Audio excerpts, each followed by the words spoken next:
নমস্কার বন্ধুরা, আমি মৌমিতা। আমার চ্যানেল কুকিং বাই মৌমিতা মুখার্জিতে তোমাদেরকে আরও একবার স্বাগত জানাচ্ছি। তো আজকে আবার চলে এসেছি নতুন একটা রেসিপি নিয়ে। সেটার নাম হচ্ছে কড়াই চিকেন। তো এটি রুটি, পরোটা, রাইস সব কিছুর সাথে খুব দারুণভাবে মানিয়ে যায়। তোমরা বাড়িতে অবশ্যই ট্রাই করো। দেখো, তেলটা আমি সর্ষের তেল ইউজ করেছি। এখানে তেলটা গরম হয়ে যাওয়ার পরে এখানে আমি পেঁয়াজ একদম মিহি করে কুচি করে নিয়েছিলাম গ্রেটারে, সেটা দিয়ে দিলাম।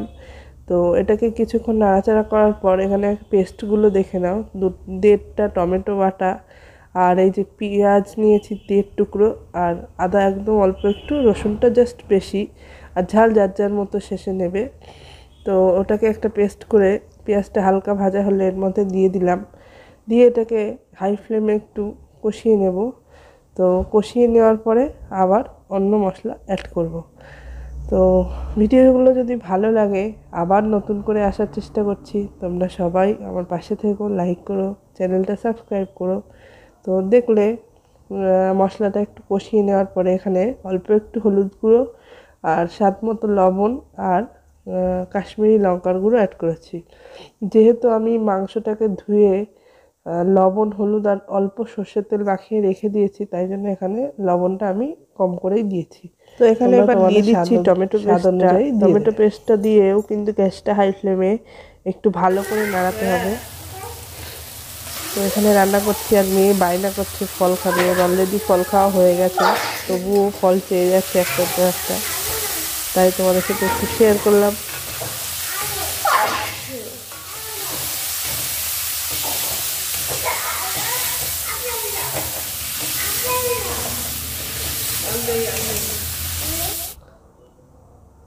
তো বেশ কিছুক্ষণ এটা কষিয়ে নিয়েছি। কষিয়ে নেওয়ার পর তেল ছেড়ে গেছে ভালো মতোই।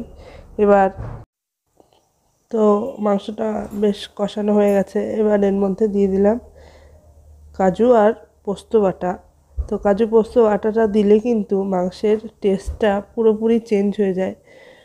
আর এটা দেওয়ার পরপরই আমি এখানে অ্যাড করছি একটা ক্যাপসিকাম, বড় ক্যাপসিকামের অর্ধেকটা। তো কিউব করে টুকরো করে নিয়েছি, সেটা দিয়ে দিলাম। এবার এটাকে ভালো মতো একটু নাড়িয়ে নিয়ে কিছুক্ষণের জন্য ঢাকা দিয়ে রাখবো। তো ঢাকা দিলে ক্যাপসিকামের গন্ধটা মরে যাবে। তো সেই জন্য কিছুক্ষণ ঢাকা দিলাম। তো দেখো তোমরা, বেশ সুন্দর একটা জল ছেড়েছে চিকেন থেকে।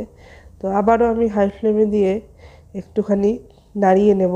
দিয়ে এর মধ্যে কস্তুরি মেথি, এটা তোমরা যে কোনো গ্রসারি দোকানে পেয়ে যাবে, দিয়ে অল্প একটু হাতে করে ডলে দিয়ে দিলাম। এতে কিন্তু পুরোপুরিভাবে রেস্টুরেন্টের যে টেস্ট, যে গন্ধটা, সেটা কিন্তু আসে। তো এই কস্তুরি মেথিটা অবশ্যই তোমরা অ্যাড করো। এবার এটাকে ভালোভাবে আমি কষিয়ে নিচ্ছি। কষিয়ে নিয়ে কিছুটা জল অ্যাড করব। তো দেখতে থাকো। আর প্লিজ প্লিজ ভালো লাগলে অবশ্যই ভিডিওগুলো লাইক করো, চ্যানেলটা সাবস্ক্রাইব করো, নতুন নতুন অনেক ভিডিও আসছে। তো এখানে আমি জল অ্যাড করছি এই 1 বাটির থেকে একটু কম। ব্যাস এটুকুই জল দেব, বেশি কিন্তু এখানে জল অ্যাড করব না। তাতে একটু মাখা মাখা গ্রেভি হবে, দারুণ টেস্ট হবে। তো প্রায় তৈরি হয়ে গেছে আমার এই কড়াই চিকেন। এবার আমি ওপর থেকে একটুখানি ধনেপাতা কুচি ছড়িয়ে এটাকে কিছুক্ষণের জন্য ঢাকা দিয়ে রাখবো। তো তোমরা দেখতে পাচ্ছ কি সুন্দর তৈরি হয়ে গেছে কড়াই চিকেন। রেসিপিটা অবশ্যই বাড়িতে বানিও, আর কেমন লাগলো আমাকে অবশ্যই জানাবে। তো আমি এটা রাইসের সাথে পরিবেশন করেছি। তোমরা চাইলে নান, পরোটা, রুটি সব কিছুর সাথেই খেতে পারো। আজকের মতো এই পর্যন্ত।